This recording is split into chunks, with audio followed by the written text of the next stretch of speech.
હતો કે અત્યાર સુધી જે ઈરાન યુદ્ધ શરૂ થયું છે તેનાથી માત્ર ઈરાન, અમેરિકા અને ઇઝરાયલને જ ફરક પડશે, પરંતુ એવું નથી.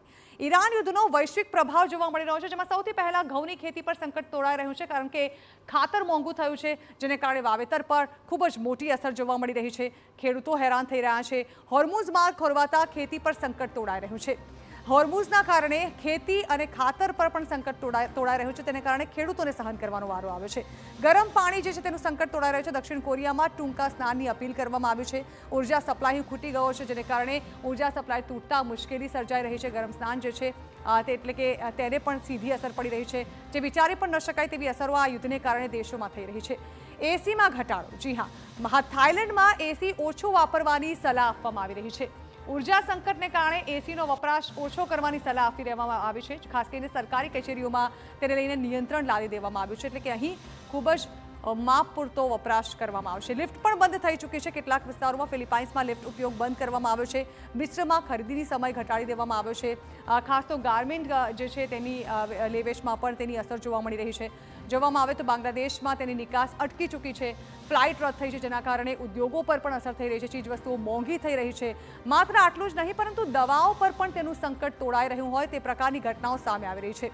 ખાસ તો કેન્સરની દવાઓ જે છે તે મોડી પહોંચી રહી છે. આટલી મહત્વની જે દવાઓ જે છે તે પણ લોકો સુધી નથી પહોંચી શકતી. કાર્ગો હબ બંધથી આ મુશ્કેલી વધી રહી છે.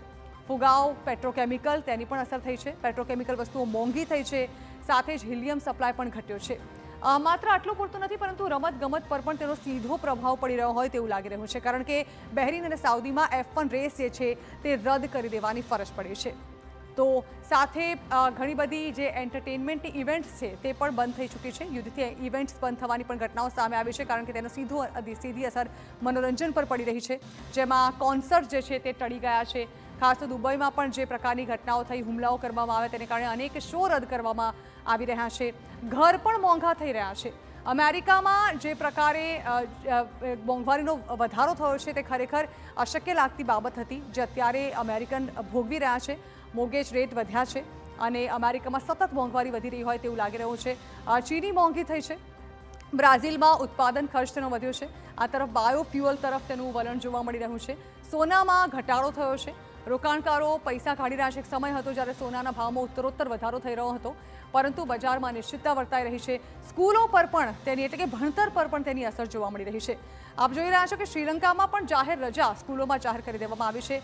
લાઓસમાં 3 દિવસ સ્કૂલ બંધ રાખવામાં આવી છે.